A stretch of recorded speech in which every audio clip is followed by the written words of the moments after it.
brought you by Silver Pumps and Motors.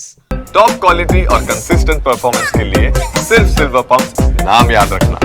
ఇక ఇదే విషయంపై ఎమ్మెల్యే వివేక్ టీవీ9 తో ఎక్స్క్లూజివ్ గా మాట్లాడారు. లైవ్ చూద్దాం. ముఖ్యమంత్రి గారే పోయి గంధమల్ల ప్రాజెక్ట్ కూడా మేము ప్రారంభం చేస్తామని చెప్తున్నారు. గంధమల్ల దేని కిందకి వస్తుంది? కాళేశ్వరం ప్రాజెక్ట్ కిందకే వస్తుంది.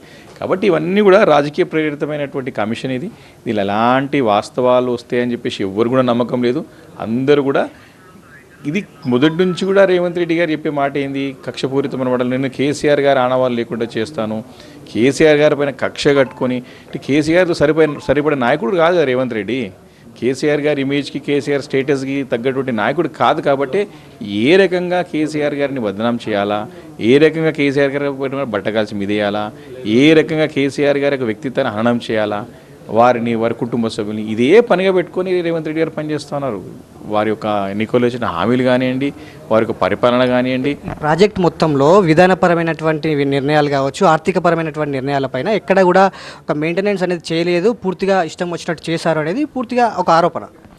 ఇది చెప్తా ఉన్నావు, మొదటి నుంచి కూడా చేస్తున్న ఆరోపణనే కదా. అవే నీళ్లు వాడుతూ ఉన్నావు కదా. నువ్వు అదే మల్లనా సాగర్ నుంచి కూడా తీసుకొని హైదరాబాద్ నీళ్ళు తీసుకొస్తూ ఉంటావు. అదే మల్లనా సాగర్ నుంచి బసవపురం నుంచి గంధమల్ల ప్రాజెక్ట్ కడతా ఉంటావు. రెండు మాటలు నువ్వే మాట్లాడతావు. అటు ప్రాజెక్ట్ ఏమో సరిగ్గా పని చేయదు, ఇదంతా కూడా నిర్వహణ సరిగ్గా లేదు, ఇన్ని ప్రాజెక్ట్ లోపాలు ఉన్నాయంటూ మరి అదే ప్రాజెక్ట్ని వినియోగించుకుంటున్నావు కదా ఇప్పుడు నువ్వు. మరి ఇప్పుడు నీళ్ళు కూడా అక్కడికి వెళ్ళి వస్తున్నాయి కదా. కాబట్టి ఇది ఒక సిస్టమ్ పెద్దది. కాళేశ్వరం అనేది పెద్ద సిస్టమ్, ఇది పెద్ద ప్రాజెక్ట్. ఇది విధానపరమైన నిర్ణయాలు లోపాలంటే అన్ని ప్రభుత్వాలు కూడా పాలసీ మేకింగ్, విధానపర నిర్ణయం అంటే పాలసీ మేకింగ్లో ప్రతి ఒక్కరి దగ్గర లోపాలు వస్తాయి.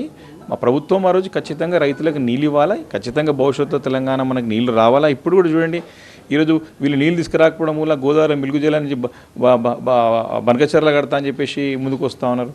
కాబట్టి వీరి యొక్క అసమర్థత, వీరికి నీళ్ళపైన అవగాహన అయినటువంటి ప్రభుత్వం ఇది. నీళ్ళు ఎలా వాడుకోవాలని తెలియని ప్రభుత్వం ఇది.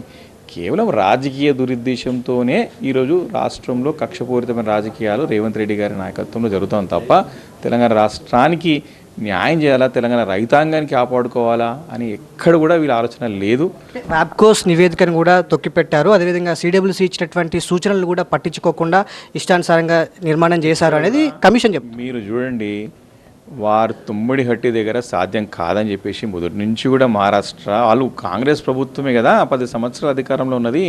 తుమ్మిడిహట్టి దగ్గర తట్టడి మట్టి ఎందుకు తీయలేకపోయారు? మరి అక్కడ పర్మిషన్స్ లేవని చెప్తా ఉన్నాం కదా. CWC central water commission reports ఇచ్చింది, వ్యాప్కోస్ రిపోర్ట్ ఇచ్చింది, అన్ని అనుమతులు. ఒక్కసారి గమనించాల్సిన విషయం ముఖ్యం ఏమైందంటే ఇక్కడ కేంద్రంలో బీజేపీ ఉంది కదా 10 సంవత్సరాల అధికారంలో, అన్ని అనుమతులు తీసుకున్నాం.